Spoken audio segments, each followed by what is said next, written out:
देखील आपल्या शाळेमध्ये ते येऊन गेलेले होते. काय येऊन गेले होते तर ते एक नामवंत वक्ते होते. महाराष्ट्राच्या विविध ठिकाणी त्यांनी शेकडो व्याख्यानं दिली. समाजाचे ते शिक्षक होते, नामवंत शिक्षणाधिकारी होते.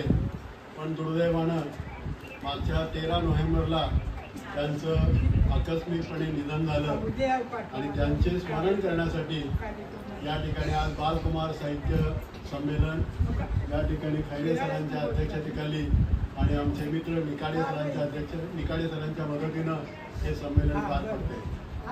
सुंदर सुंदर कविता या ठिकाणी आपण ऐकल्या. तुम्ही त्या ठिकाणी कविता सादर केल्या.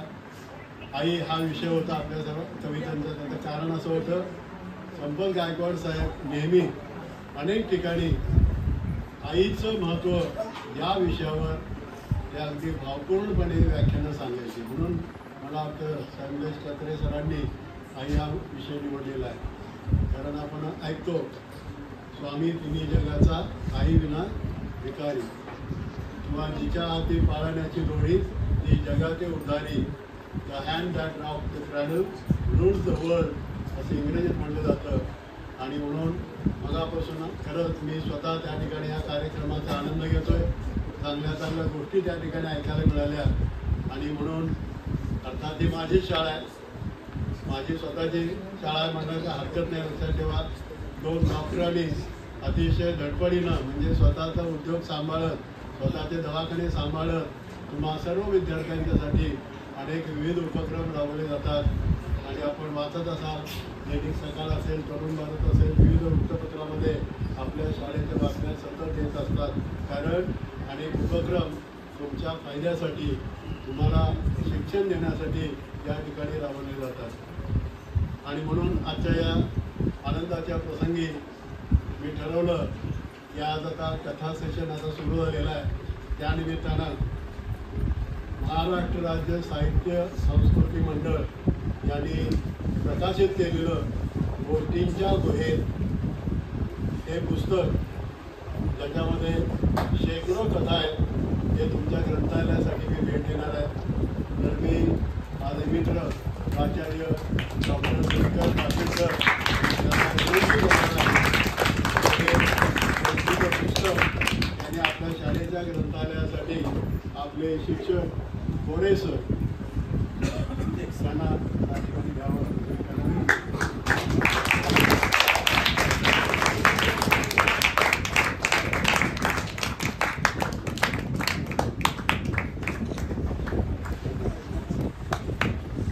धन्यवाद. आता या ठिकाणी बाकीच्या कथा होतील.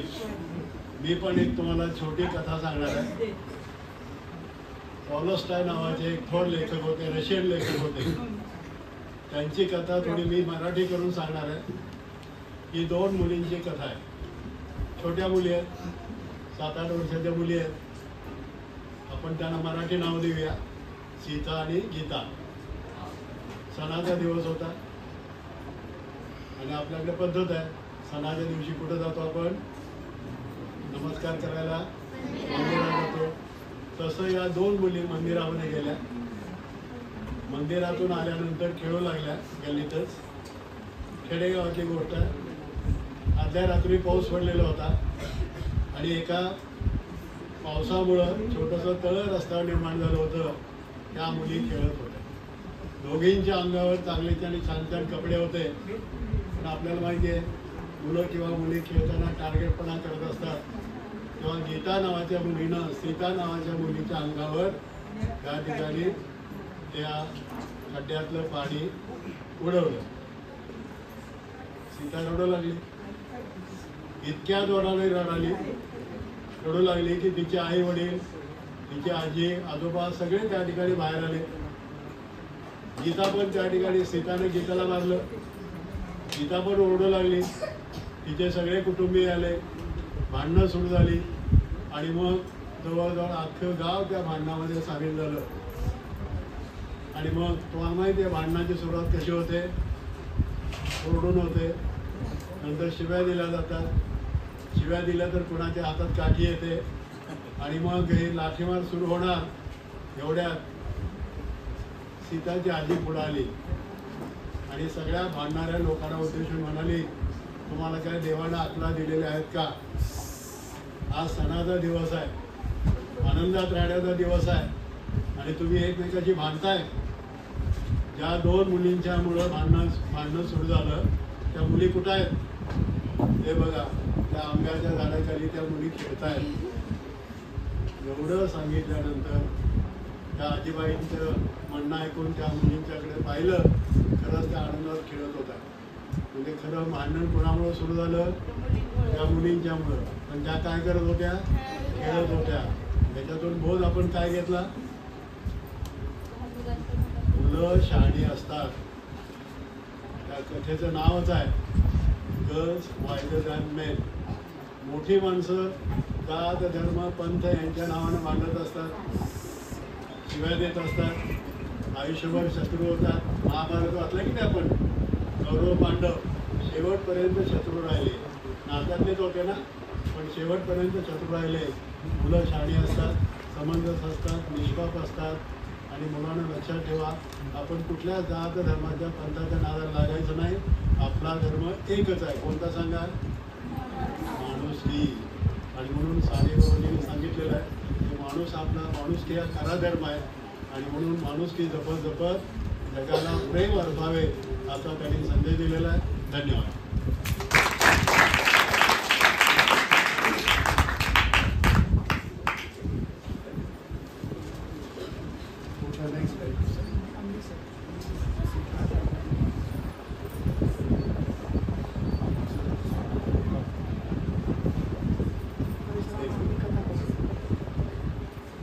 नवनाथ हायस्कूल पोवाळे या ठिकाणी सध्या कार्यरत असणारे परशुराम आंबे सर या ठिकाणी आपली कथा सादर करतील.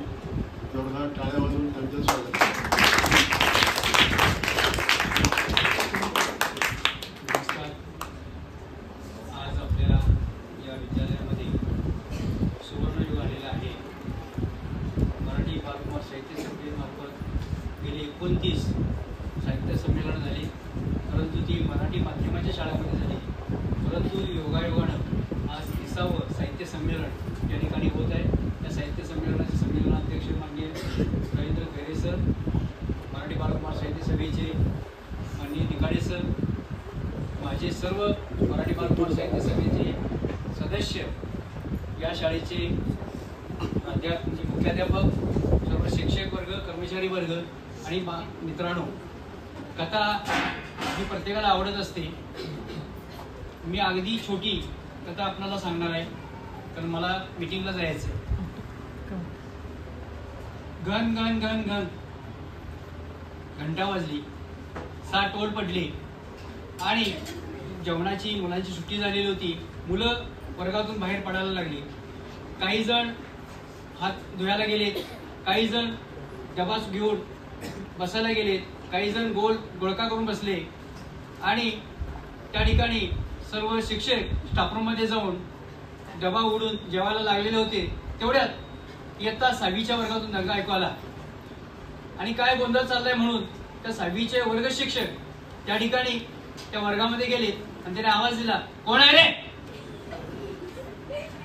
काय झालं दंगा करायला?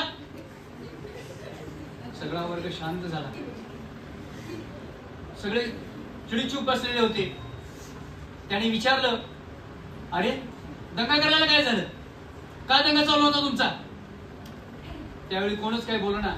त्यावेळेला त्या वर्गाचा वर्ग प्रतिनिधी जो होता त्यानं उभा राहिला आणि म्हणाला, सर आमच्या वर्गात चोरी झाली आणि आज अचानक आतापर्यंत कधीच झाली नव्हती. बर, कोणी चोरी केली? त्यांनी बघितलं सगळ्या वर्गात, पण कोणीच तयार होत नव्हतं. त्यांचं लक्ष पाठीमागे गेलं आणि पाठीमागे गेले आणि त्या पोरग्याला उभा केलं. उठ, उभा राहा. तू चोरी केलीस? मी खरं सांग, तू खाली मान घालून का बसलेला होतास? तुझा हात पुढे कर. त्याने हात पुढे केला. 5-6 छड्या त्याच्या हातावरती दिल्या. त्याला हात धरला, ओढला आणि पाठीमध्ये धपाटी घातली आणि म्हणाले, हे बघ, या पुढे जर तुझा चोरीसाठी हात पुढे आला तर माझी मूर्ती तुझ्या डोळ्यासमोर उभी राहील आणि पुन्हा चोरी करणार नाहीस, असे वर्ग शिक्षक म्हणाले. आणि वर्गातून बाहेर पडले, स्टाफ रूम मध्ये गेले. तिथं जेवताना सगळ्या सरांची चर्चा चालली होती. तोपर्यंत ही बातमी त्या शाळेचे मुख्याध्यापक होते, त्या मुख्याध्यापकांच्या कानापर्यंत गेली. त्या मुख्याध्यापकाने त्या ठिकाणी असणाऱ्या शिपायाला हाक मारली, कोण आहे रे, ये इकडं. काय सर, जा त्या 6वीच्या वर्गात काय झाले बघून ये. जी सर असं म्हणला. तो गेला आणि बघितलं तर त्या 6वीच्या वर्गामध्ये एक मुलगा रडत होता. तो परत आला आणि सरांना म्हणाला, सर 6वीच्या वर्गात एक मुलगा रडायला लागलाय. अरे रडायला मी काय सांगतोयस, जा त्याला बोलवून घेऊन ये. तो शिपाई गेला, त्या मुलाला बोलवलं. सर म्हणला, सरांनी तुला बोलवलंय. सर तो मुलगा आला वर्गातून बाहेर आणि ऑफिसच्या बाहेरच उभा राहिला आणि म्हणाला, सर मी आत येऊ का. ये आत ये. आत आल्याबरोबर त्यानं रडायला सुरुवात केली. सर मला मारू नका, सर मला मारू नका, सर माझी चूक कबूल आहे सर, पण मला मारू नका सर, माझी चूक मला कबूल आहे सर. अरे पण काय झालं, कसली चूक. सर मी चोरी केली. काय चोरी केली. अरे पण कशाची. सर मी भाकरी खाली सर, सोडून मी भाकरी खाली दुसऱ्याच्या डब्यातली. अरे चोरी करणं पाप आहे, तुला माहित आहे का नाही. होय सर, माझी आई पण मला म्हणते चोरी करायची नाही, पण सर गेले 4 दिवस माझ्या पोटामध्ये अन्नाचं कण नाही, मी उपाशी आहे. आता जर मी थोडंसं खाल्लं नसतं तर मी जगू शकलो नसतो सर, मला जगायसाठी चोरी करावी लागली सर. ठीक आहे, ते म्हटले तुला मी आता मारत नाही, काही करत नाही, पण काय झालं ते सगळं सांग बघू. सर 4 दिवस मी उपाशी आहे, माझी आई घरामध्ये आजारी आहे, ती काहीच कामधंद्याला गेलेली नाही, घरामध्ये काही सुचलेलं नाही. अरे तुझे वडील आहेत ना. सर वडील आहेत, पण सकाळी उठल्यापासून ते दारूच्या नशेमध्ये असतात. घरामध्ये भांडी काय होती ती सुद्धा त्यांनी दारू पायी इकलेले आहेत, घरामध्ये काहीच नाही. अरे मग घरातलं चालतंय कसं तुझं. सर आई रोजगाराला जाते, 4 पैसे येतात, त्याच्यावरती घर खर्च चालवला जातो. पण सर 4 दिवस आई कामालाच गेली नाही, शेजारी पाजारी पैसे मागितले पण कोणी दिले पण नाहीत. सर त्यामुळे घरात आईनं काही शिजवलं नव्हतं, मी उपाशीच होतो, म्हणून मी दुसऱ्याच्या डब्यातली भाकरी खाली. हे बघ, चोरी करणं वाईट आहे, पुन्हा चोरी करायची नाही. प्रश्न राहिला तुझ्या भाकरीचा. उद्या दुपारपासून तू माझ्याकडे ये ऑफिसमध्ये आणि मी तुला डबा देतो. पण सर मला फुकटचं खायचं नाही, मला आई नको म्हणते, फुकटचं चालत नाही. हे बघ मी तुला फुकटचं देत नाही, तू सकाळी लवकर ये. लवकर आल्याबरोबर शाळेमध्ये जे झाडं लावलेली त्या झाडांना पाणी घाल आणि त्या बदली मी तुला भाकरी देतो. सर किती चांगलं आहे. अरे तुला एवढंच नाही तर मी तुला नोकरी पण देणार आहे. सर मला नोकरी. होय, आपल्या शाळेमध्ये वस्तू भांडार चालू आहे, वस्तू दिल्या जातात, घेतल्या जातात, त्याबद्दल तू दुपारच्या वेळेत सकाळी ते तू काम करायचं आणि त्या बदली तुला जे शिल्लक राहील, नफा राहील, तो नफा तुला पगार म्हणून देणार. सर किती चांगला आहे सर तुम्ही. मी कधी एकदा जाऊन माझ्या आईला सांगतोय असं झाले, सर कधी एकदा जाऊन आईला सांगतोय असं झाले, असं जर म्हटला तोपर्यंत ठण ठण ठण 7 वाजले आणि 7वा तास सुरू झाला आणि हा राम त्या ऑफिसमधून बाहेर पडला. धन्यवाद.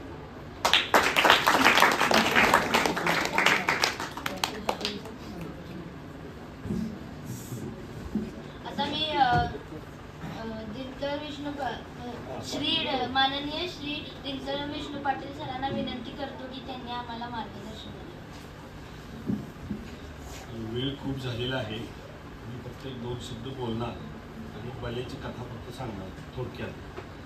या ठिकाणी या परिसराचे कर्मवीर भाऊराव पाटील म्हणजे आमचे कचरे साहेब आहेत.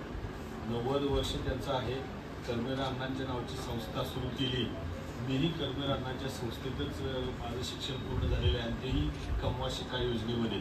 मला खूप आनंद वाटतो आहे. मला कचरे सरांनी आणि सगळे जे बाकीचे आता आंबे सर बोलले, आमच्या साहित्य संमेलनाचे अध्यक्ष खैरे सर बोलले, सर्वांच्या कविता ऐकल्या, खूप आनंद झाला. आता रिटायर होऊन 4 वर्ष झाली, लेखन वाचन चालू आहे, परंतु नव्या मुलांच्या समोर विशेषतः नव्या पिढीसमोर बोलायला विशेष आनंद होतोय. सर्व स्टाफ आमचे चिकाडे सरांचा फोन आला, त्यानंतर आंबे सरांचा फोन आला. साहित्य संमेलन म्हणजे सर आम्हाला पूर्वी असं काय वाटायचं की साहित्य संमेलन म्हणजे आपले खोरपाटी आणि टिकाव आणि चाबूक असंच वाटायचं. मी म्हणायचं हे काय परिस्थिती आहे. मग आमचे ते जाधव सर होते, ते म्हणले अरे तसं काय म्हणते, साहित्य म्हणजे हेच असते पण ते लिहिलेलं असते, छापलेलं असते, ते वाचतात. मग कविता, कथा, कादंबरी, चरित्र हे नंतर मग आम्हाला समजलं. तर मला खूप आनंद होतोय की कर्मवीर इंग्लिश मिडियम स्कूल ही अतिशय आयडियल स्कूल आहे आणि या परिसराचे आमचे कर्मवीर भाऊराव पाटील म्हणजे आमचे कचरे साहेब आहेत. या वयामध्ये सुद्धा मुलांच्यासाठी ते सातत्यानं झटत असतात आणि सुरुवातीपासून मी बघतोय 15 डॉक्टर कचरे आणि मी अनेक डॉक्टर बघितलेले आहेत. आपला त्या टांग्याच्या घोड्यासारखे आहेत, पण आमचे डॉक्टर कचरे सर आणि त्यांचे विशेष हे जे राबवतात योजना, विशेषतः शैक्षणिक काम करतात, त्याला तोड नाही. म्हणून मी आपल्या सर्वांच्या वतीने त्यांचं मी अभिनंदन करतो. आणि दुसरं एक अभिनंदन मी करतो की मी रयतचा विद्यार्थी आहे. माझं लग्न 1984 सर झालं आणि मी डॉक्टरना विचारलं तुम्हाला मुलं किती, तर माझी एकच मुलगी आहे म्हणजे मगाशी ती बोलली. तर मीही माझं लग्न झाल्यानंतर माझ्या पत्नीला म्हटलं की जे काय पहिलं होईल ते एकच, आणि मला सुदैवानं मुलगीच आहे. परंतु आमची लक्ष्मी काही मान्य करायला तयार नाही. त्यानंतर मग शाहू महाराज आले, महाराणी ताराबाई पहिल्यांदा, नंतर शाहू महाराज आले. म्हणून मी दोघांचेही मनापासून अभिनंदन करतो. आमचे शरद पवार साहेब आहेत, आमचे डॉक्टर कचरे आहेत, माझे मित्र प्राचार्य शाने दिवाण सर सुद्धा आहेत. मिलिंद यादव, मिलिंद भोसले शिवाजी विद्यापीठात आहेत. प्राचार्य डॉक्टर राजे खान शाने दिवाण हे शहाजी कॉलेजचे प्रिन्सिपल आहेत. आणि आमचे डॉक्टर कचरे सर हे आता, आणि आमचे शरद पवार साहेब हे, मला ही नावं माहिती झाली की आपल्या एका मुलीवर त्यांनी ऑपरेशन केलेलं. मला खूप आनंद होतोय की विशेष त्यांचं या निमित्तानं मी अभिनंदन करतो. मार्गदर्शन वगैरे काही मी करणार नाही, फक्त माझं सगळं वसतिगृहात्मक आणि कमवा शिका योजनेतून माझं सगळं शिक्षण झालेलं आहे. आता भोगावती कॉलेजला प्राचार्य होतो आम्ही, सगळी मोठ्या मुलांच्या मध्ये आम्ही सहभाग असायचा. वसतिगृहामध्येच राहिलो आम्ही.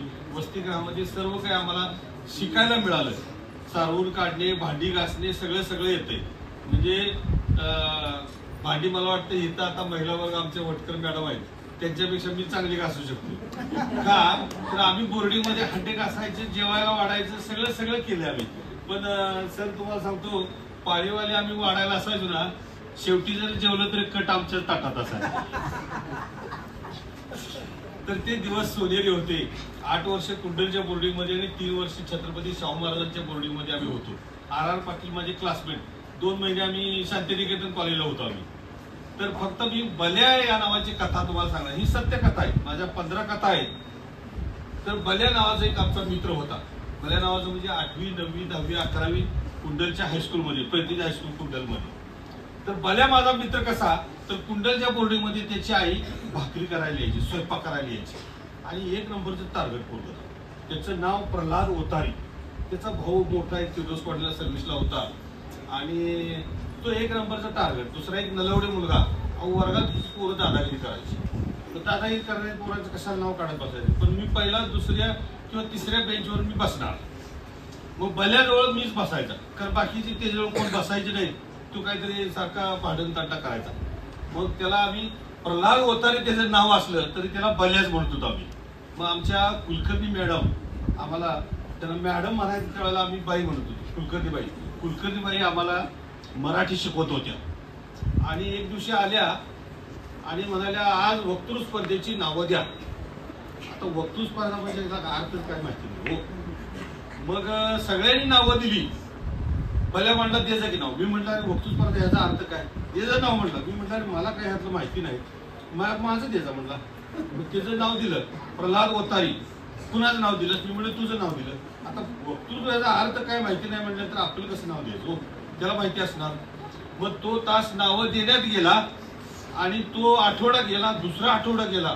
तिसऱ्या आठवड्यामध्ये कुलकर्णीबाई वर्गात आल्या तशा आज म्हणल्या वक्तृत्व स्पर्धा होणार. वर्ग फुल हो. 2 बेंच असे मुलींचे होते आणि 3 बेंच हे मुलांचे होते आणि एकच दरवाजा होता, जायचं यायचं एकाच दरवाज्यातनं. मग पहिला वक्ता बोलायला उठला, आमचा जयवंतला गणी मुलांनी माणिक पेटकर अहो धाड धाड लया वाजल्यासारख्या तू बोलायला लागले. मला म्हणला बल्या म्हणला दिनकर ह्या बोलायच्या स्पर्धा आहे म्हणला.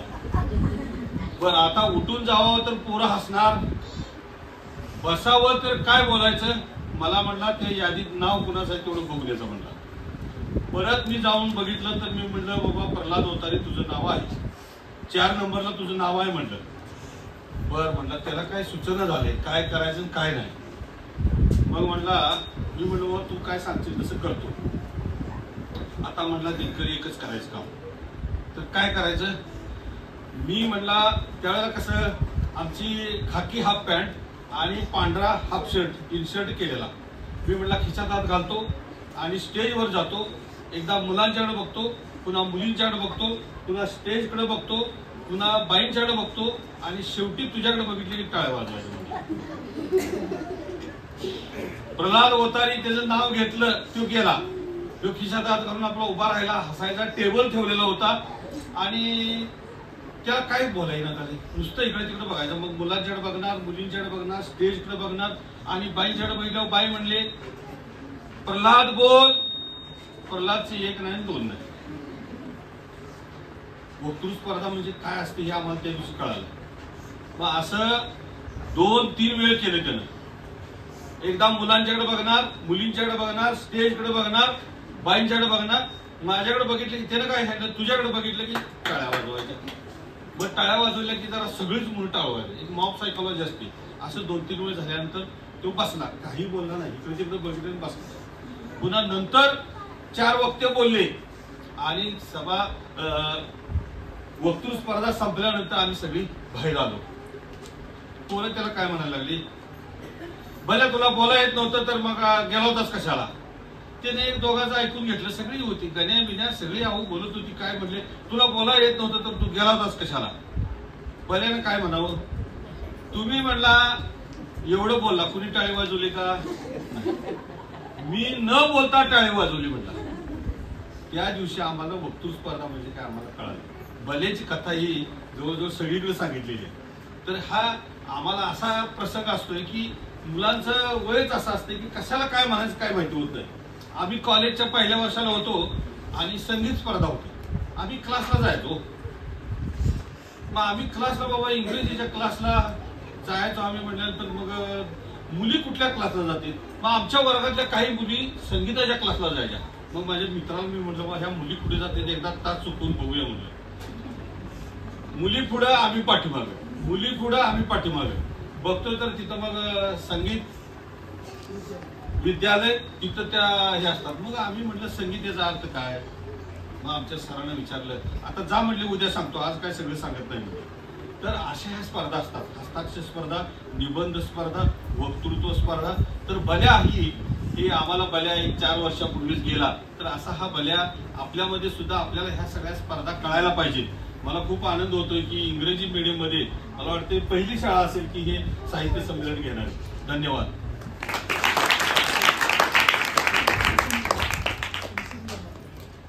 धन्यवाद सर. आता मी आपले पाहुणे सौ नसीम जमादार मॅम यांना विनंती करतो की त्यांनी आम्हाला कथा सांगावी.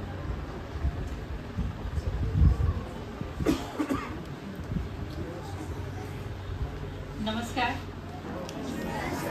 जरा ताट बसा बघूया. आजच्या साहित्य संमेलनासाठी इथं जमलेले सर्व व्यासपीठावरचे सर्व मान्यवर, आपल्या समोर इथं उपस्थित डॉक्टर कचरे सर, मॅडम, सर्व त्यांचा स्टाफ आणि सर्व विद्यार्थी मित्र आणि मैत्रिणी. आजच्या साहित्य संमेलनाच्या अध्यक्षांनी तुम्हाला त्यांच्या मनोगतामध्ये सांगितलं साने गुरुजींचा श्याम कसा होता, त्याची एक छोटीशी झलक तुम्हाला त्यांनी त्यांच्या कथेतून सांगितली. मी सुद्धा तुम्हाला एका श्यामची कथा सांगणार आहे, खरोखरचा श्याम. तर माझ्या कथेचं शीर्षक आहे करामती श्याम. श्याम, ए श्याम, इकडे ये. आईनं श्यामला हाक मारला. काय ग आई, नुसती सारखी बोलत असतीस काहीतरी काम काढून. काय काम काढलीस? आधी इकडे ये. बडबडतच श्याम आईच्या समोर उभा झाला. समोर बघतोय तर त्याचे सगळे मित्र आईच्या भोवतीने उभे होते. श्याम जरा चरकलाच. श्याम, काय म्हणाले ती पोरं? काय करून आलास? कुठं काय, मी काय नाही केलं. कुठं काय नाही हो काकी, ह्यो खोटं बोलतोय. काल चौगल्यांच्या विहिरीवर पोहायला गेलतो, यानं मला वरनं खाली ढकललाय विहिरीत. नाही आई, मी नाही काय केलं. नाही काकी, विहिरीत सुद्धा पाण्यात माझ्या अंगावर बसला होता, तो मला बुडवत होता. तोवर दुसरा म्हणाला, आमच्या तोंडावर पाणी उडवतोय आणि आम्हाला पाण्यात बुडवीन म्हणून भीती घालतोय. श्यामचा चेहरा पार पडला. त्याच्या सगळ्या करामतींचा पाडा मित्रांनी त्याच्या आईसमोर चांगलाच वाचला होता. आईनं इकडं तिकडं जरा बघितलं आणि जवळच पडलेली एक काठी घेतली आणि श्यामला बदलून काढलं. श्याम आईच्या हातातनं जो सुटला तो घरातनं बाहेर गेला. कधी सुधारायचा श्याम? आई खूप वैतागली होती. असंच एकदा आईनं श्याम आणि त्याचा भाऊ राम या दोघांना गावात त्याच्या बाबांचं दुकान होतं तिथं डबा द्यायला पाठवलं. बाबांना डबा दिला. रमत गमत भाऊ दोघ जण गप्पा मारत रस्त्याने यायला. रस्त्याच्या कडेला आघाडा उगवून आला होता. श्यामला हुक्की आली. श्याम म्हणाला, राम, तुला दिवसा चांदण्या दाखवू काय? राम लहान होता. कसं रे दादा, दिवसा तर चांदण्या कशा दिसतील? नाही, माझ्याकडे जादू आहे बघ, मी तुला दाखवतो. आघाड्याची उंच असलेला एक तुरा श्यामनं हातात तोडून घेतला. आता मी सांगतोय तसं करायचं. ठीक आहे म्हटला. हा तुरा जो आहे हातात धरायचा, मधोमध डोळे मिटायचे आणि वर आकाशाकडे बघत उभं राहायचं. तुला दिवसा चांदण्या दाखव. काहीच कळलं नाही रामला. बालबुद्धीनं म्हणाला, ठीक आहे दादा. उभा राहिला. आघाडीची काडी धरली आणि आकाशाकडे तोंड केलं. डोळे उघडेच. डोळे मीट, नाहीतर जादू होणार नाही. तू डोळे मिटलास तर जादू करणार. डोळे मिटून शांतपणे राम तिथं उभा राहिला. तेवढ्यात श्यामनं रामच्या हातातली आघाड्याची काडी जी होती खाल्लं खसकन ओढली. आई आई म्हणून राम कळवळायला लागला. राम रडतेला बघून श्यामनं तिथनं धूम ठोकली.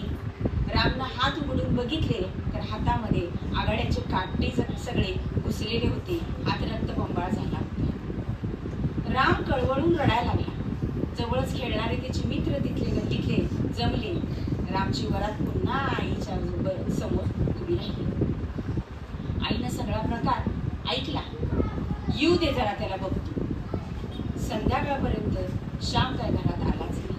अंधार पडायला लागला तसा हळूच चोर पावलांनी श्याम घरात आला. व्हायचं तेच झालं. आज बाबांनी बदलून काढली. असा हा श्याम, त्याच्या खोड्या काय कमी होत नव्हत्या. श्यामच्या गावाशेजारी एक साखर कारखाना होता. साखर कारखान्याचा हंगाम सुरू झाला. ट्रॅक्टर, ट्रॉल्या, बैलगाड्यांच्या मधून ऊस जात होता. श्याम मैदानावर खेळायला गेला. आज पोरांना ऊस खायची की आली. श्याम, चल की ऊस काढूया की आज. ए नाही बाबा, मला आता घेऊन जावा. मी तिथं ऊस काढतो आणि पुन्हा जाऊन माझ्या आईला चाड्या सांगा म्हणजे मी मार खातो. मी येणारच नाही. ए घाबरला म्हणून पोरं सगळी त्याला चिडवायला लागली. श्यामला अपमान झाल्यासारखं झालं, कारण तो घाबरणारा नव्हता. तो खूप धाडसी होता. पोरं चिडवायला लागलेली बघून, चला रे देतो तुम्हाला ऊस काढून. सगळा लवाजमा घेऊन रस्त्याकडेला जिथनं ट्रॉल्या निघाल्या होत्या तिथं श्याम आला. पळत पळत 2 ट्रॉल्या जोडलेल्या ट्रॅक्टरच्या त्या मधल्या ट्रॉलीच्या हुक्कावर श्याम चढला. एक एक एक ऊस उपसून खाली टाकत होता आणि पोरं पळत पळत ऊस गोळा करत होती. अचानक एक ऊस उपसताना श्यामचा हात निसटला आणि श्याम खाली पडला. श्याम पडला एकच गलका पोरांनी केला, पण ट्रॅक्टरच्या गाण्यांच्या आवाजामध्ये ड्रायव्हरला काहीही ऐकू गेलं नाही. पोरांनी पुढे जाऊन सांगेपर्यंत खूप वेळ झाला होता आणि ट्रॅक्टरच्या ट्रॉलीचं चाक श्यामच्या पायावरून गेलं. श्याम जबर जखमी झाला. गावातले तिथल्याच लोकांना अपघात झालाय हे कळल्यानंतर जवळ असलेले सगळे लोक जमले. एकटा पळाला आईला सांगायला. तुमचा श्यामचा अपघात झाला एवढं ऐकल्याबरोबर आई तिथंच येऊन चक्कर येऊन तिथंच पडली. बाबा दुकानातून धावत सुटले. तोपर्यंत गावातल्या लोकांनी श्यामला रिक्षात घातलं आणि दवाखान्यात नेलं. पाठोपाठ आई वडील पोहोचलेच. श्यामवर तातडीनं उपचार झाले. श्याम तब्बल 2 महिने दवाखान्यात होता. श्यामच्या पायाला ऑपरेशन करून प्लॅस्टर घातलं. आई श्याम बरोबर दवाखान्यात होती, सेवा करत होती. एकदा असंच आईला बघून श्यामनं, आई इकडे ये की. काय रे बाळ? आई, मी तुम्हाला खूप त्रास दिला आतापर्यंत, होय की नाही? म्हणूनच मला देवानं शिक्षा दिली ग. ए श्याम बाळा, असं बोलायचं नाही रे. असं म्हणून आईनं श्यामच्या तोंडावर हात ठेवला. नाही आई, म्हणूनच मी आता 2 महिने झालं न हलता या इथं बेडवर झोपून आहे. आणि आई, मला माफ कर, मी ह्याच्या पुढे तुम्हाला कसलाही त्रास देणार नाही. एवढं बोलून श्याम आईच्या कुशीत शिरला. श्याम हुदके देऊन रडू लागला आणि आई श्यामच्या पाठीवरनं हळुवारपणे हात फिरवू लागली.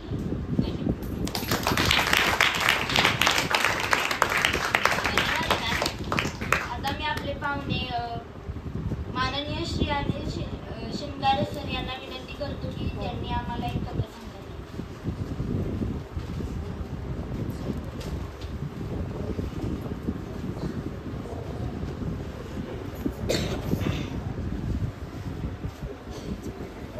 सर्वांना नमस्कार.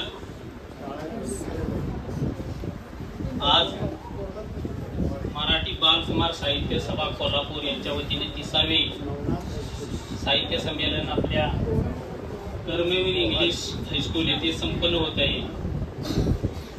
आज सन्माननीय संमेलनाचे अध्यक्ष आदरणीय खैरे सर, त्यानंतर पाटील सर, त्यानंतर आमचे गुरु मार्गदर्शक आदरणीय चंद्रकांत निकाडे सर, लाड मॅडम, तळस मॅडम, सर्वांना विनम्र अभिवादन आणि सर्व मुलं मुलींना विनम्र अभिवादन करून मी माझ्या कथेला सुरुवात करत आहे. कथेचं नाव आहे चेत्या. ज्योतिबा डोंगराच्या पायथ्याला एक गाव होतं. त्या गावातील रामोशी आणि धनगर शेतात जाऊन राहिली होती. शेतात त्यांनी कच्चीच घर बांधली होती. त्या कच्ची रामोशाची 15 घरं, धनगराची 5 घरं, अशी 20-भरती घरं होती.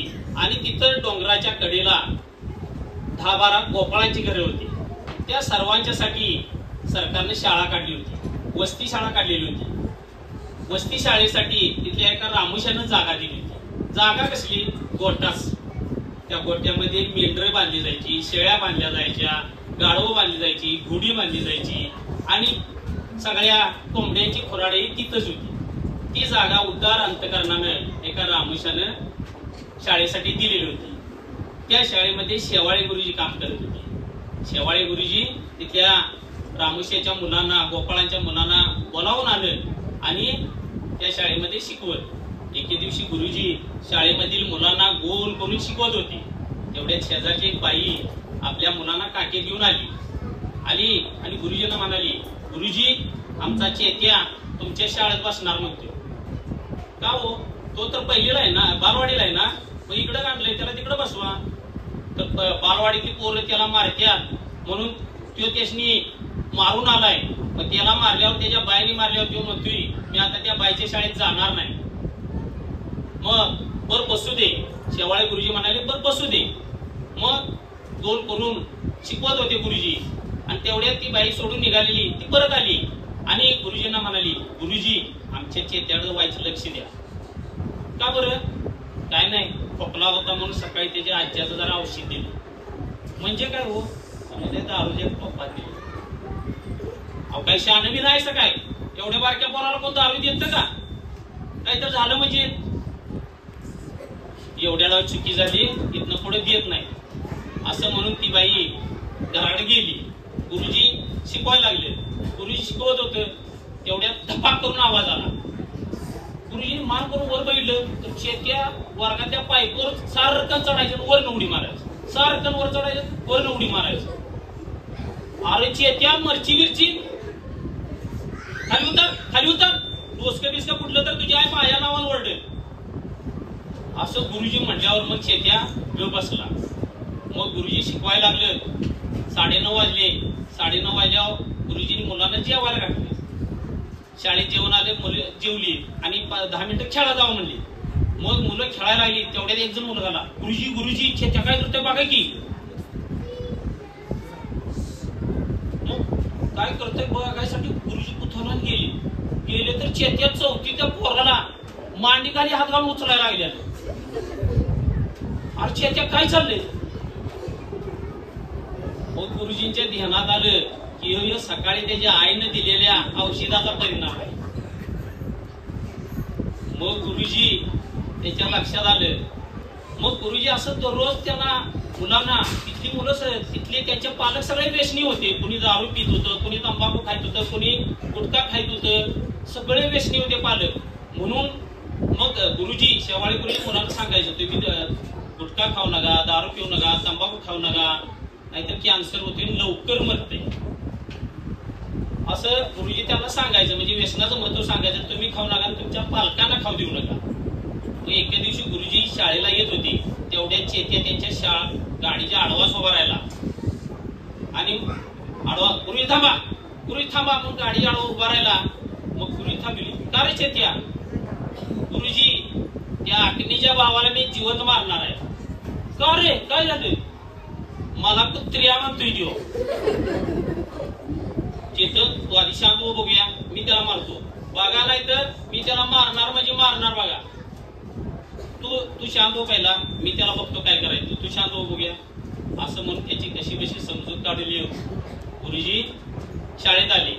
शाळेत आल्यानंतर गुरुजी त्यांना चांगले संस्कार करायचे, चांगले शिकवायचे, त्यांना गाणी शिकवायचे, गोष्टी शिकवायचे, गणित करायला लावायचे. असं दररोज त्या बालवाडीतनं आता पहिलीत यायला लागला, पहिलीतनं दुसरीत आला. आणि एके दिवशी त्या घरात बसलेला होता. त्याचं वडील बसलेलं होतं, तिची आई चुलीवर जेवण करत होती. मग त्या वडिलांनी म्हणाला, पप्पा तुला एक गोष्ट सांगू? सांग की. तुम्ही ही तंबाखू खायच जाऊ नका. का रे? त्यानं काय होतंय? कॅन्सर होतोय. तुला कोण सांगितलं? गुरुजींनी सांगितलं. हा गुरुजी काही तर सांगते असं म्हणून ते तंबाखू मळायला लागले. असं तंबाखू मळायला लागल्यावर चेत्या हळूच आले, त्याच्या हातावाशी मारले. हाता मारल्यावर तंबाखू त्यांच्या डोळ्यात उडली. डोळे चणचणायला लागले. चणचणायला लागलं तसं त्यांनी कोपऱ्यात ती काठी घेतली, चेत्याच्या मागे लागली. तसं चेत्याने जी धूम टिकली ती उसातच जाऊन टाकला. असा पुन्हा तासभर वडिलांचा राग शांत होईपर्यंत तो घराकडे आलाच नाही. मग एके दिवशी गुरुजीने काय केलं, सल काढायला ठरवलं. मग पन्हाळ्याला सल काढली होती. मग मुलांना, सगळ्या मुलांना 3 दरवाजा बघितला, सज्जाकोटी बघितली आणि तबक बागेत निघाले होते ओळीत. मग तेवढ्यात येणं जाणारे पर्यटक पन्हाळ्याला आले होते. त्यातला एक जण म्हणला, कुठल्या गावची शाळा? मुलं म्हणली जाकलं. जाकलं म्हणून तेवढ्याच चेत्या म्हणाला, ओ मामा खाऊ नका की तंबाखू. तो माणूस असा तंबाखू म्हणत होता, त्यानं तशी टाकली. एवढं बारकं बारकं पोरग सांगतोय म्हणून त्यानं तशी तंबाखू टाकली. तशी टाकली तेव्हा चेत्याच्या गुरुजींचं लक्ष त्याच्याकडे होतं. आपण पेरत असलेले योग्य दिशेनं नुसतं हे पाहून त्यांना खरोखर आनंद झाला, त्यांना समाधान वाटले. असे दिवस जायत होते, दिवसामागून दिवस जात होत्या, रात्री मागून रात्री सरत होत्या.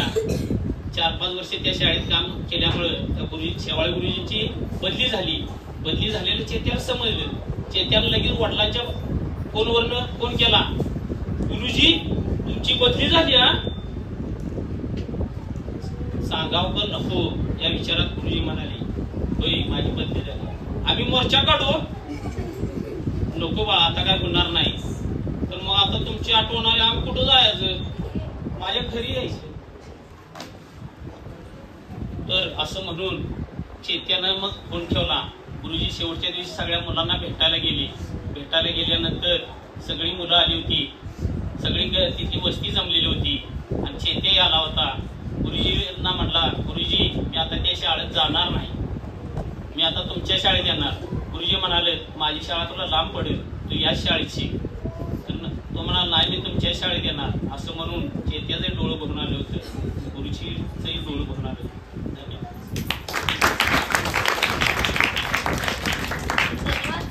धन्यवाद सर. आता मी आपले पाहुणे माननीय श्री चंद्रकांत निकाळे सरांना विनंती करतो की त्यांनी एक कथा सांगावी.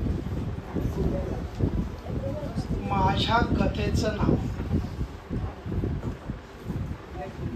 समजेल. सनी नावाचा एक मुलगा होता, 4थीच्या वर्गात शिकत होता. महाबळेश्वर थंड हवेचे ठिकाण, त्याच्या पायथ्याला त्याचं गाव.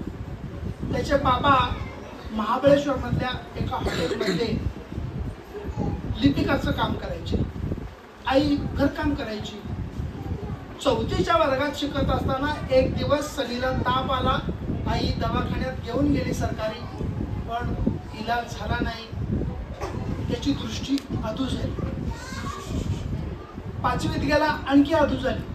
6वी 7वी 10वीत जाईपर्यंत सनीला पूर्णपणे दिसायचंच बंद झालं. मग आई म्हटली, तरी सनी तू शिकायचं थांबायचं नाही, तुला कॉलेजच्या शिक्षणाला मी हाताने धरून घेऊन जाईन कॉलेजपर्यंत, तुझं कॉलेज संपलं की घेऊन येईन. असं त्याचं कॉलेज संपलं, तो ग्रॅज्युएट झाला. आणि ग्रॅज्युएट झालेला सनी घराकडे आला. दिवसभर नुसता घरात बसून असायचा. त्याला वाटलं की आई गो, नुसतं बसून मला काही करमत नाही, मला काहीतरी काम दे ना. मग आई म्हणजे तुम्हाला कामात मदत करतोस? करतो की म्हणायचं. आणि येताना धडक लागायचा आणि दुधाचं भांडं आमटीच्या भांड्यात, आमटीचं भांडं भाता असं पण टाकलायचा. त्यावेळेला वर्तमानपत्रात एक बातमी ऐकली त्याच्या वडिलांनी आणि ती म्हणजे, अगं कोल्हापूरला handicapped helpers of the handicapped नावाची संस्था आहे आणि तिथं म्हणे अशा मुलांना शिकवतात कशी कामं करायची, तिथं सनीला पाठवूया का? हा पाठवूया. सनीला पाठवलं. सनीनं 1 महिन्याचं शिक्षण घेतलं. सनी गेला आणि सराईत माणसासारखा घरात वावरायला लागला. कसा असतो त्यांना सांगितलेलं असतं. आपण म्हणतो की आता इथून तिथपर्यंत गेले, तिथं ती छोटी दोरी दिसते, तिथून डावीकडे वळायचं, मग पुढे एक दरवाजा दिसतो, तिथून बाहेर जायचं, मग पायवाट दिसते, तिथून मग घरी जायचं. ती मुलं काय करतात, पावलं मोजतात. 15 पावलं गेले की डावीकडे वळायचं, पुन्हा 20 पावलं गेले की पुन्हा उजवीकडे वळायचं, मग 3 पावलात टॉयलेट येतो. असं सगळं त्यांना त्या अंदाजाने शिकवलेलं असतं. सगळी आपल्या शरीराची स्वच्छता करणं, कपड्याची स्वच्छता करणं, जेवण करणं, भांडी घासणं, ही सगळी कामं ती अंध मुलं करत असतात. तसा सनी शिकला. आणि सनी एवढंच नाही शिकला, त्याला गुलाबाची फुलं, खडू आणि मेणबत्त्या करायलाही त्या ट्रेनिंगमध्ये शिकवलं होतं. एक दिवस तो आईला म्हणला, आई ग मी पण मेणबत्त्या किंवा गुलाबाची फुलं करायला शिकू का? आई म्हणली शिक. मग त्याला कागद पाहिजेत, पैसे पाहिजेत. आई म्हटली बाबांच्याकडनं मागून घे. बाबांनी त्यांना थोडे पैसे दिले, त्यांना कागद आणले, गुलाबाची फुलं करायला लागला तो. आणि महाबळेश्वरच्या बाजारात एकटा जाऊन विकायला सुद्धा लागला. फुलं विकता एक दिवस इन्फोसिस नावाची एक मोठी कंपनी आहे, त्या कंपनीचे मॅनेजर महाबळेश्वरला आले होते. त्यांना हा सनी दिसला आणि सनी गॉगल घातलेला, काळा गॉगल असतो बघा त्यांच्याकडे. आणि आयडी गुलाबाची फुलं, ताजी गुलाबाची फुलं, कागदाची फुलं, सुगंधी फुलं असं तो म्हणत होता. ते मॅनेजर आले, म्हणजे बाळ किती रुपयाला फुल? तो म्हणला 1 रुपयाला. तो म्हणला तुझ्या गाड्यावर किती फुलं आहेत? माझ्या गाड्यावर 50 फुलं आहेत. हे 50 रुपये 50 फुलं मला द्यायचं. आणि सगळी फुलं घेऊन गेले की ते. त्याने आपला नंबर दिला आणि म्हटलं बघ तुला कधी वाटलं तर मला फोन कर, मी जगात एक चांगली कंपनी आहे कॉम्प्युटरची, इन्फोसिस नावाची, त्या इन्फोसिसचा मॅनेजर आहे. बाबा म्हणजे लक्षात ठेवतो. तो दुसऱ्या दिवशी पुन्हा फुले विकायला बसला. एक मुलगी बाजारात यायची त्यावेळेला. तिला थोडंसं दिसायचं, हातात लाल पांढरी काठी असायची आणि ती येताना तिनं बघितलं की एक मुलगा गुलाबाची फुलं विकतोय मोठमोठ्यानं, गुलाबाची फुलं, कागदाची फुलं, सुगंधित फुलं म्हणतोय. आणि बघूया तर कोण आहे तो. ती जवळ आली आणि म्हटली, व्हॉट इज युअर नेम? म्हटलं, मा नेम इज सनी. आणि काय करतोय रे तो? अगं मी फुलं विकतोय, माझं ट्रेनिंग झालंय कोल्हापूरच्या हँडिकॅप्टमध्ये आणि सुंदर कागदाची फुलं बनवता येतात, खडू बनवता येतात, मेणबत्त्या बनवता येतात. वा, मी पण तुला मदत करू शकते का? तू कोण आहेस? अरे मी नीता आहे, मला पण तुझ्यासारखंच कमी दिसतं, तुला अजिबात दिसत नाही, मला थोडंसं दिसतं, पण मी तुझी मदत करेन बरं का. हा ये म्हटला. म्हटलं तुला काय द्यायचं? मग ती बोल, काही नाही, मला करमत नाही रे घरात. बाबा काय करतो तुझे? बाबांची स्ट्रॉबेरीचा मळा आहे मोठ्याच्या मोठा, पण मला करमत नाही, मला काही करू देत नाही आणि मी तुला मदत करायला येते. तेवढं तुझ्या बाबाला विचारतो. मग नीताना बाबांना जाऊन विचारलं, बाबा माझा एक मुलगा गुलाबाची फुलं विकतो, त्याला मी मदत करू का? बाबा छान, कर ना मदत. म्हटले ती दररोज मदत करायला. एकदा काय झालं, 8-10 दिवस सनी बाजारात गाडी घेऊन आलाच नाही. सनी कुठं राहतो माहीत नाही, सनीचा पत्ता माहीत नाही, सनीचा फोन तिच्याकडे नव्हता, त्याच्याकडे फोन तसा नव्हताच, घरात लँडलाईन फक्त बाबांनी घेतलेली होती. मग 10व्या दिवशी दररोज यायची, गाडीच्या जागेला उभं राहायची आणि निराश होऊन परत जायची. 12-13व्या दिवशी सनी आला आणि मग गुलाबाची फुलं, सुगंधित फुलं हळू आवाजात बोलायला लागला. मग नीतानं विचारलं, काय रे किती दिवस तू आला नाहीस? मी वाट बघून बघून रडकुंडीला आले होते, तुझी वाट बघायची, संध्याकाळी घरी जायची. म्हणला, अगं काय सांगू, घरी माझी आई, मी आणि बाबा आम्ही तिघेच आहोत. माझ्या आईला कॅन्सर होता, गेल्या आठवड्यात माझी आई मला सोडून गेली, त्यामुळं घरीच होतो, मी बाजारात आलोच नाही. बरोबर म्हटली, असू दे. आणि मग ती त्याला मदत करायला लागली. दुसऱ्या दिवसापासून सनी वेळाने यायला लागला. दररोज 10 वाजता यायचा गाडी घेऊन, 12 वाजता, 1 वाजता. नीता चिडली, अरे म्हणले मी 10 वाजता येऊन बसते इथं, तू येतोस म्हणून तुला मदत करायला, आणि तू मात्र 12 वाजता 1 वाजता येतोस, असं का? म्हणलं, अगं नीता, यापूर्वी आई स्वयंपाक करायची, मी खायचो, बाबा खायचे आणि आम्ही जायचो. आता कसं होतं, बाबा स्वयंपाक करतात, मी त्यांना मदत करतो, आम्ही दोघं स्वयंपाक बनवतो, जेवल्यानंतर बाबा हॉटेलमध्ये काम करायला जातात, मी मग गाडी घेऊन इकडे येतो आणि इथून गेलं की गुलाबाची फुलं बनवतो. सनी, तुला एक गोष्ट विचारू का? म्हणजे विचार. मी तुझ्याशी लग्न करणार आहे, तू माझ्याशी लग्न करशील? सनीला खूप आश्चर्याचा धक्का बसला. अगं तू काल परवा आलीस, माझ्याशी मदत करायला लागलीस आणि लगेच लग्न करायचं म्हणते. नाही, मी लग्न केलं तर तुला तुझ्या जेवणाचा प्रश्न सुटेल, तुला स्वयंपाकाला घरात थांबावं लागणार नाही. मी स्वयंपाक मला चांगला करता येतो, मला आईने शिकवले, मला जरी डोळ्याने कमी दिसत असलं चांगला स्वयंपाक मी करते, मी स्वयंपाक करेन. मग तू फुलावर गाडी फुलं विकायला गाडीवर येशील, मग मी तुझा डबा घेऊन येईन. म्हणला बाबाला विचारून सांगतो. बाबाला त्यानं विचारलं, बाबा म्हणजे ठीक आहे, कर लग्न. मग आहे ना, त्या इन्फोसिसच्या मॅनेजरला फोन करून सांगितलं की आम्ही लग्न करतोय. इन्फोसिसचे मॅनेजर तिकडनं आले, तोपर्यंत गुलाबाचे फुलंच विकायचा. आणि मग त्यांनी येताना ह्याला गिफ्ट आणला होता, बॉक्स होता. मग ह्याला उत्सुकता, काय आपल्याला कळतं बॉक्समध्ये का, पण त्याला काय कळणार, त्याला काय दिसत नव्हतं. मग त्यानं त्या साहेबांना म्हटलं, साहेब मी बॉक्स फोडून बघू का काय आहे ते. म्हणजे बघ. मग यानं बॉक्स फोडला तर त्यात त्याला कॅन्डल, मेणबत्त्या दिसल्या आणि ती मेणबत्ती बॉक्स फोडल्याबरोबर असा सुंदर सुगंध यायला लागला. म्हणजे यातली एक मेणबत्ती लावून बघू का? लावा म्हटले. त्याने मेणबत्ती पेटवल्याबरोबर सुगंधी मेणबत्ती. तो म्हटला, साहेब ही मेणबत्ती कोणत्या दुकानातून आणली? अरे बाळ, ही मेणबत्ती आपल्या भारतात तयार होत नाही, ही परदेशातून मी आणलेली आहे आणि तुला गिफ्ट दिलेली आहे. मग सनी म्हटला, साहेब माझ्याकडे एक आता गुलाबाची फुलं विकून 5,000 रुपये जमलेले, मी पण अशा मेणबत्त्या तयार करायला शिकू का? शिक म्हणले. लगेच तो बाजारात गेला नीताला घेऊन. मग त्यानं कच्चं मेण खरेदी केलं, साचे तयारी केले आणि मेणबत्त्या करायला लागला. मग आता सुगंध कुठला आणायचा? नीतानं अक्कल चालवली, शक्कल चालवली की म्हणजे बघ, आपण त्या मेणबत्तीत दोरा घालायचा नाही, मग काय करायचं, आपण सुगंधित उदबत्ती त्या मेणबत्तीमध्ये घालायची. म्हणजे मेणबत्ती पेटताना उदबत्ती पेटेल, त्याचा वास सगळीकडे पसरत जाईल आणि आपली देशी उदबत्ती असेल ना. हा छान आयडिया म्हटले. मग त्याने त्या उदबत्त्या तयार केल्या आणि मग मेणबत्त्या तयार केल्या आणि घरात बॉक्स भरून ठेवले. घरात हा बाजारात गेला, किती माणसं येणार दररोज? 5 किंवा 10. 5-10 मेणबत्त्या खपायच्या, याच्यावर दररोज 100-200 मेणबत्त्या तयार व्हायच्या आणि घरात सगळे बॉक्स. त्यानं त्या साहेबांना फोन केला, साहेब लई मेणबत्त्या तयार झाल्या हो, जवळजवळ माझ्याकडे बघा ट्रकभर मेणबत्त्या येतात, ते दररोज 10 किंवा 15 जातात, मी काय करू? साहेब म्हणले काळजी करू नकोस, पुढच्या आठवड्यात आमच्या बँकेसमोर महोत्सव आहे, तिथं तुझा स्टॉल लावूया, मी गाडी पाठवून देतो, त्या सगळ्या मेणबत्त्या घेऊन ये. साहेबांची गाडी आली. नीता आणि सनी दोघेजण वाट बघत होते, आता जायचं. त्या सगळ्या मेणबत्त्या घेतल्या त्यांनी, ते बाजारात गेले आणि 13 लाख रुपयाच्या मेणबत्त्या त्या पुण्याच्या बाजारात.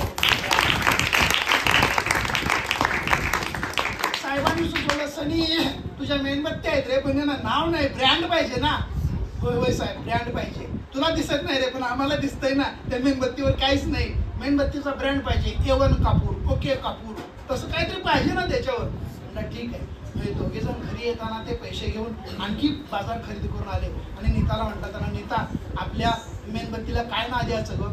मग नीता म्हणाली, बाळ तुझं नाव सनी आणि तू मेणबत्त्या पेटवतोस, लोकांच्या घरामध्ये उजेड पसरतोस, म्हणून तुझ्या मेणबत्तीचं नाव असेल. आणि आज जगातला 1 नंबरचा भावेश भाटिया, मी नाव बदललं होतं, मेणबत्त्या तयार करणारा कारखानदार महाबळेश्वरमध्ये आहे. इतकंच नाही, त्यानं पॅरालिम्पिकमध्ये धावणं आणि भालाफेकमध्ये मेडल मिळवलेले आहेत आणि 2018 मध्ये त्याला युवा उद्योजक म्हणून शासनाचा पुरस्कार मिळाला आहे. त्याच्यासाठी टाळ्या वाजवायच्या.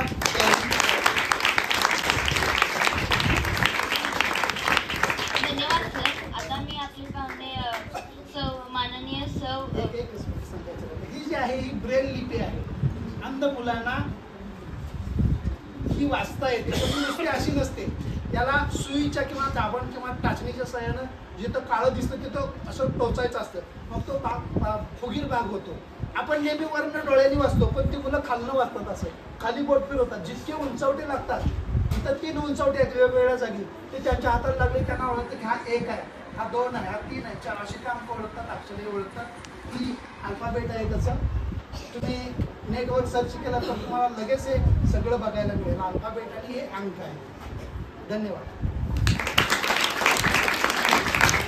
धन्यवाद सर. आता मी आपले पाहुणे माननीय सविता वटकर मॅम यांना विनंती करतो की त्यांनी कथा सांगावी, मार्गदर्शन करावे. आणि सर्व उपस्थित मान्यवर, माझी नात तारा राणी, अभिज्ञा आणि सगळे छोटे छोटे मित्र आणि मैत्रिणी, माझ्या सुनबाई ऐश्वर्या, सगळ्या स्टाफ आणि सर्वांचे मी इथे या ठिकाणी आभार मानते की मला मार्गदर्शनासाठी उभं केलं. मी आता सिनियरला प्रोफेसर म्हणून काम करते, पण छोट्या मुलांना मार्गदर्शन करणं इतकी सोपी गोष्ट नसते. कारण तुमच्या एवढं मला आता व्हायचं आहे, मगच मी तुमच्यासारखं बोलू शकते किंवा तुम्हाला मी मार्गदर्शन करू शकते. सकाळपासून आपले ही बालकुमार साहित्य सभा सुरू आहे, इथं कार्यक्रम सुरू आहेत. मला वाटतं की संपूर्ण स्टेज इथे या ठिकाणी सगळे आपल्या बालकुमारांनी व्यापलेलं होतं. सूत्रसंचालन करणं किंवा पाहुण्यांची ओळख करून देणं, कथा सांगणं आणि कविता म्हणणं, हे इथल्या स्टाफनी खूप चांगल्या पद्धतीने मुलांना घडवलेलं आहे. आणि आता या मुलांना मार्गदर्शन करायचं म्हणून मला सांगितलेलं आहे. तर बालमित्रांनो, आता मार्गदर्शन करायचं म्हणजे काय, तर तुम्ही आता इथं खूप उत्स्फूर्तपणे सकाळपासून बसलेला आहात आणि तुमच्यामुळे ते साहित्य संमेलन आपण अगदी पूर्णत्वाकडे नेत आहोत. तर आता मी तुम्हाला काय सांगणार आहे, तर आता पाठांतर म्हणजे काय, कविता कशी म्हणायची, ती कशी रचायची, कथाकथन कसं करायचं, लक्षात कसं ठेवायचं किंवा गणित कशी सोडवायची, प्रश्नपत्रिका कशा, उत्तरपत्रिका कशा, आपण लिहितो कसं, आपण बोलतो कसं किंवा संवाद कसा साधायचा, त्या गोष्टी आपल्याला कुठं कळत असतात. तर शाळा ही एक आपलं एक व्यासपीठ असतं आणि यामध्ये आपल्याला सगळं शिक्षण मिळत असतं आणि आपण त्याच्यामध्ये आपली जडणघडण होत असते. जेव्हा आपण वर्गात येतो तेव्हा काय करतो, पहिल्यांदा आपण आपली बसायची जागा फिक्स करत असतो की बाबा ही माझी जागा आहे किंवा मला इथं बसायचं आहे, नाही का. मग त्यावेळी तुम्ही काय ठरवायला पाहिजे की पहिल्यांदा मला काय व्हायचं आहे हे इथे या ठिकाणी तुम्ही पहिल्यांदा ठरवायला पाहिजे. आता तुम्ही 3री 4थीचे विद्यार्थी तर असणार आहे, मला वाटतं की 10वी पर्यंतचा वर्ग इथं आहे. तर आपण पहिल्यांदा साधारणपणे 4थी पासून 3री पर्यंत आपल्याला काही नाही समजत की आपण काय करतो, बाबा अभ्यास करायचा आहे, शाळेत जायचं आहे, पाठांतर करायचं आहे, वर्गात बसलं तर लक्ष दिलं तर चालतं, नाही दिलं तरी चालतं, पण 4थी पासून आपली आकलन क्षमता काय होत असते, जागी होत असते. मला काहीतरी म्हणजे स्कॉलरशिपचा अभ्यास असेल, स्पर्धा असतील, तर मोठ्या प्रमाणामध्ये 4थी नंतरचे विद्यार्थी काय होतात त्याच्यामध्ये सहभागी होत असतात. सर्वांनाच मी सांगते. तर आपण पहिल्यांदा काय करत असतो की मला स्पर्धेत उतरायचं आहे. स्पर्धेत उतरायचं म्हणजे काय असतं, मला पहिला नंबर मिळवायचा, हे आधी आपल्या लक्षात पूर्णपणे असतं. मला असं सांगायचं आहे मित्रांनो तुम्हाला की पहिला नंबर मिळवणं सोपं असतं, खरंच काही अवघड नसतं. मी आत्तापर्यंत कधी पहिला नंबर सोडला नाही. अगदी सर ऐका ना, डी.वी. पाटील सर, भोगावती महाविद्यालय प्रोफेसर होण्याचं पहिलं महत्त्व माझाच आहे. इथंपर्यंत मी माझा पहिला नंबर सोडला नाही. तर मला असं म्हणायचं की पहिला नंबर म्हणजे नंबर मिळवणं सोपं आहे, पण टिकवणं अवघड असतं. कारण मला स्पर्धक तयार होणार आहे तिथे या ठिकाणी आपण लक्षात घेत असतो. स्पर्धक तयार झाले की माझा नंबर मागे पडणार नाही ना, हे लक्षात ठेवून आपण दुसऱ्यांचा तिरस्कार, मी खूप जबाबदारीनं बोलते की दुसऱ्यांना त्रास होणार नाही, दुसऱ्यांचा आपण तिरस्कार करणार नाही, दुसरा मागे राहणार नाही, याची जाणीव ठेवून आपण जर प्रामाणिकपणाने जर प्रयत्न केले तर आपला पहिला नंबर कायम टिकत असतो. आणि हा एक शिक्षणाचा भाग म्हणण्यापेक्षा हा एक चांगला आपल्या मनाला आपल्या शिक्षकांनी दिलेला, आपल्याला कुटुंबाने दिलेला एक चांगला संस्कार असतो. आणि या संस्काराची जी जडणघडण असते ती आपल्याला आयुष्यभर पुरत असते. आता इथे या ठिकाणी आपल्याला श्यामची आईचं उदाहरण सांगितलेलं होतं. मॅडमने पण आपल्याला श्यामची गोष्ट सांगितलेली होती. बऱ्याच इथे या ठिकाणी आपण गोष्टी ऐकलेल्या आहेत, कविता तर अगदी आईच्या ऐकलेल्या आहेत. आईच्या कवितेतून आपण काय शिकतो, आई खूप काही करत असते. आई कुणाशी कधी स्पर्धा करते का? आता तुम्ही तुमची घरं एकमेकांच्या घराजवळ असते, हिची आई तिची आई कधी स्पर्धा करते का? नाही करणार आहे की नाही. मग ती काय करत असते, माझं मूल कसं श्रेष्ठ होईल, माझं मूल कसं चांगलं होईल, त्याला मी कसं काय चांगलं देईल, ह्याच ती गोष्टी बघत असते. आईचा हात कसा असतो बघा, मी तुम्हाला मार्गदर्शन करते. आईचा हात तुम्ही एखादी चांगली गोष्ट केली तर तुमच्या गालावरून फिरतो ना, खूप छान हळूवारपणे कौतुक करतो ना, मग तिचे डोळे कसे आनंदाने भरून आलेले असतात. तुम्ही चूक करून गेला, तिला राग आला तर तेच हात तुम्हाला थोबाडीत येतात, ठास देत असतात, गाल पण तेच असतात. थोबाडीत पण तिच्या डोळ्यामध्ये अश्रू नसतात, तिचे डोळे लाल झालेले असतात आणि तिला राग आलेला असतो. का राग आलेला असतो रे, कोणी सांगणार का? नाही सांगणार. तिला राग असा आलेला असतो की माझ्या मुलाकडून ही जी चूक झाली, मी कुठं कमी पडले, माझ्या मुलांना अशी कधीही चूक करू नये. हीच भूमिका शाळेतील शिक्षकांची सुद्धा असते. मी तुम्हाला मार्गदर्शन करते.